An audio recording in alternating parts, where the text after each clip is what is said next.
आपण मैंने स्क्रीन उपरे इंडियन एक्सप्रेस रो गोटे खबर देखुथिबे जो खबर रे लिखिछि जे चलित सप्ताह रे रिजल्ट आसीबो नाही, चतुर्थ सप्ताह रे रिजल्ट आसीबो। तबे कथा होछि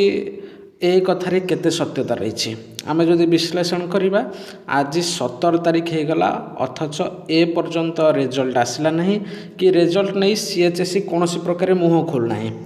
द्वंद्व एक प्रकार भाव में +2 परीक्षा देथिबा छात्र छात्री माने द्वंद्व अच्छी जे चिंतार से अच्छा मानसिक चापर से अच्छी जे से माने परीक्षा देइछंती किंतु फल केबे प्रकाश पाइब से नहीं कौन तारीख घोषणा होनी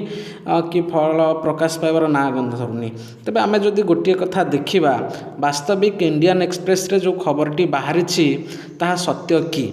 जदि आमे चिंता करिबा तेबे इंडियन एक्सप्रेस भारतर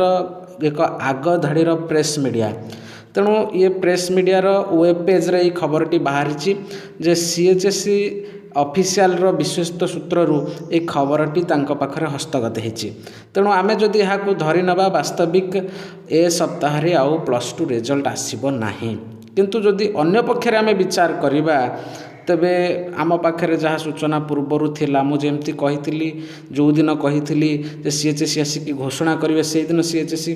टीवी सामना को आसते घोषणा करते ठीक से ही सूत्र जदि सत होता से सूत्र अनुसार आम पाखे जहाँ खबर अच्छे आम होप रखा जे 20 तारीख भितर रिजल्ट आसीबो। मत लगुच आज 17 तारीख रे आज किसी गोटे घोषणा हो पारे 18 किंबा 20 निर्दिष्ट भाव में कौ दिन गोटे रिजल्ट प्रकाश पाइब। जदि न पाए तेरे इंडियन एक्सप्रेस कथा को आम जदि चिंता करवा ताहले हुए तो आर सप्ताह रिजल्ट आसी पारे।